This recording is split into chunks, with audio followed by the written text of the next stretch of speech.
for relaxing times. Make it Suntory time.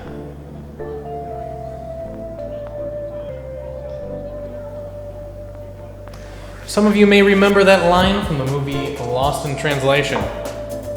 And you may know the whiskey that I'm reviewing today from that movie as well. That movie, along with other things, helped grow the popularity of Japanese whiskey. However, it's still somewhat unknown, especially in North America, especially this brand. We only have the 12-year, and even that's kind of hard to find, of the Hibiki from Suntory.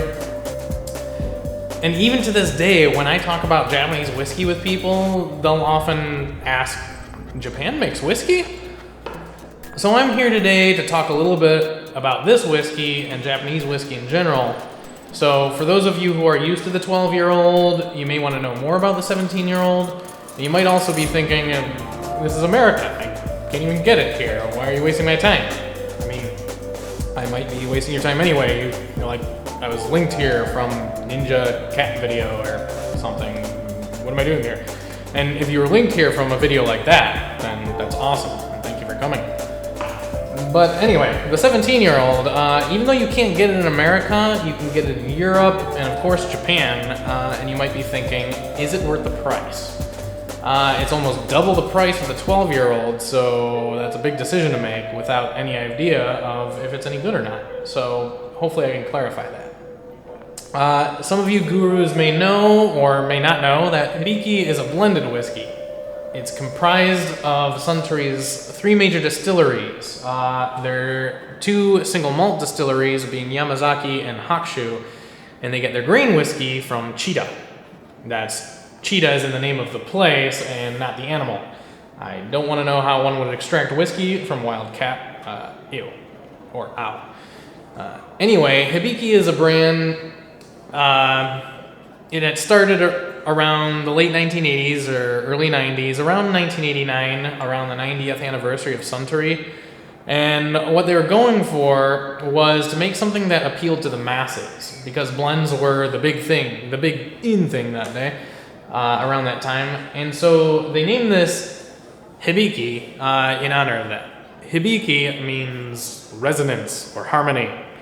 Quite lovely. Is fitting because the whiskey is, well, it's a blend. It's geared more for people who are, it's for connoisseurs, but it's also for the average whiskey drinker who just wants the occasional really nice drink. Again, during that time, the Japanese economy was doing really well, people were more prosperous, and so people started to get interested in more exotic things like whiskey.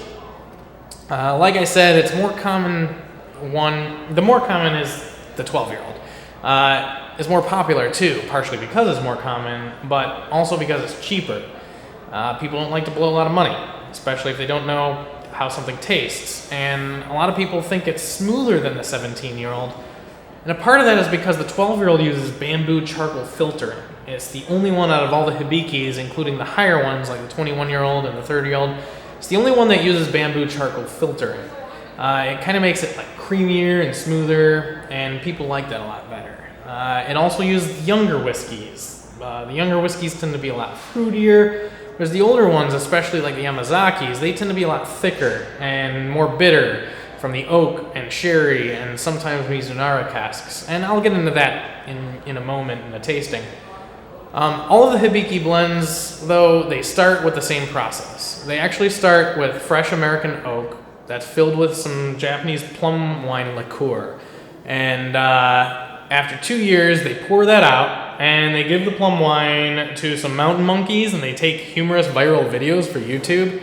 And that's a total lie.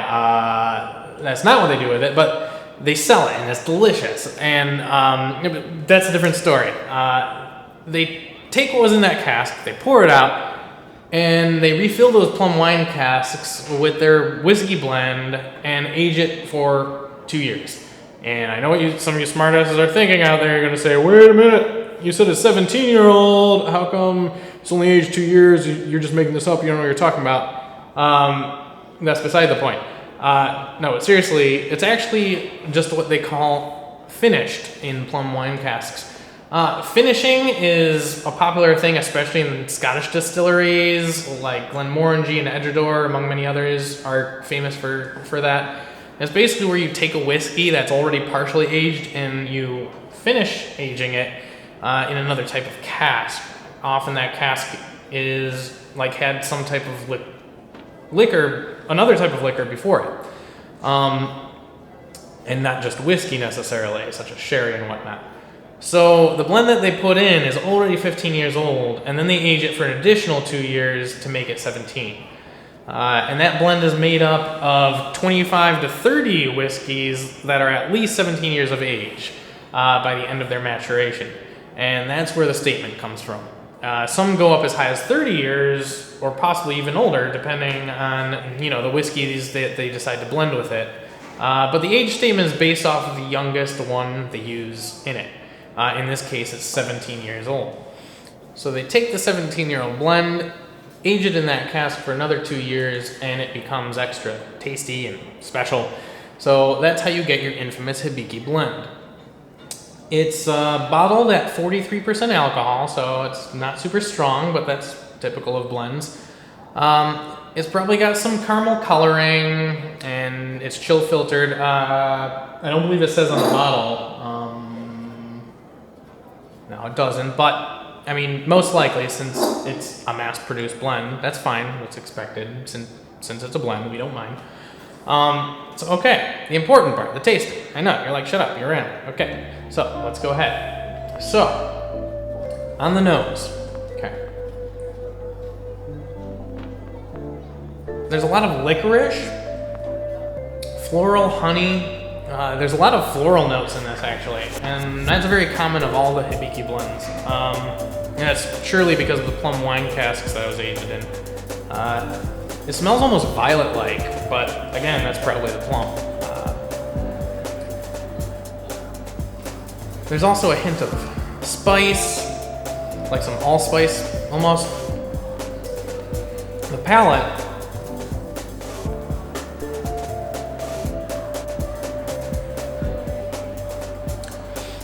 Right off the bat, I get some orange zest. There's a slight caramel and honey to it. And again, the plums are very pronounced and noticeable.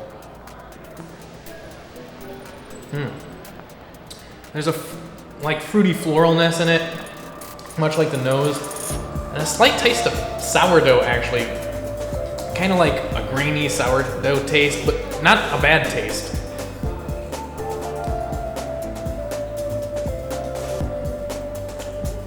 There's also a bit of pepper in there. There's some red fruits and a touch of apricot preserves, I'd say. The finish, short to medium finish. I'll say medium. It's medium finish. It's very oaky. There's a lot of oak flavor that comes out, and again, that's probably because of the older whiskeys in it. Again, it's not quite as smooth as the 12-year-old, but I like that. A lot of people like that. Maybe not your average whiskey drinker, but it's definitely more complex. And I think that's a lot from the older ones. Like I said, especially the older Yamazakis. If you have like the 18-year-old Yamazaki, it's a very thick leather, almost like you're licking a baseball mitt. Don't ask how I know this. And like chocolatey and stuff like that. Some of your darker flavors. And a lot of oak influence, probably from the Mizunara, which is Japanese oak. They use a lot of that in the older Yamazakis as well. The younger ones often get more bourbon casks, and I'll probably get into that in some of the future reviews with the Yamazakis I'm going to get into. It's a medium finish. It's very oaky. Again, the apricot's there, and a little bit of pepper again. Overall, it's a fantastic blend. All of Suntory's are. It's a family-owned business, and it has been since it started. All of the master blenders, I believe there's 5 or 6 in total, they all work together every day, and they're very, very consistent. This is a delicious blend. So now I know what you're wondering, is it worth buying? Well, That's a tough one. It depends who you are and what you're going for. Personally, now the 12-year-old is about $60, and this one is about 110, roughly, give or take, depending on the exchange rate and whatnot. So it's almost twice as much. That's US dollars, by the way. And that's a lot of money to be blowing for many of us. I think it's worth it, especially for somebody who appreciates whiskey. Maybe not the highest connoisseur who's really snobby and like, you know, oh, it's a blend, but come on now, let's be realistic. It's a very good whiskey. But even then, it would be good because it's something new that they might not get to always try. So it'd be, you know, a nice surprise for them, and I still think they would definitely appreciate it. And another thing is that you can't go wrong with the marketing. This is one of the coolest and sexiest bottles that you're going to find in the whiskey industry. And even in the basic packaging, you get this really attractive leather box. And I believe it's the same for the 12-year-old. It's the same from what I recall. The other thing, too, is that places like duty-free shops in the airport, they have these really extravagant bottles for really great price. So, like, this bottle without the label and, like, a really nice mural on the back, like the Last Supper. Okay, probably not that one. I don't think they're that Christian. Still, they have these beautiful murals, like, from ancient Japan and that type of stuff, and crystal decanters, and they just go all out in their marketing for this particular one. And the other cool thing, and the other reason for people who don't want to spend much money to buy this, without a doubt, miniatures, okay? So what I have here actually is a miniature that I got from 7-Eleven. Yeah, like almost any convenience store in Japan has these or other fine Japanese whiskeys. And what's cool about the Hibiki is that they make the bottle the same design no matter what the size. Most fancy scotches and stuff, you get the miniature and they're like, oh, it's a miniature, you don't really care about our whiskey, and they'll give you like this dinky little, you know, doohickey cheap basic glass or plastic bottle that you get with like the cheapest of the cheap. But this is a really extravagant little thing that you just pick up for like $7 or $8. I forgot what it was, but at like 7-Eleven of all places. I mean, come on. Paper or plastic. 12-year-old or 17-year-old. Fine blended whiskey. I mean, come on. You can't really get much better than that. So I definitely recommend trying this. This is without a doubt worth the money. And this is worth the money if you're looking for something like a really good gift for somebody, or if you're just curious yourself, or if you want something that's a little more complex than the 12-year-old, and if you have some money to spend, definitely go for this.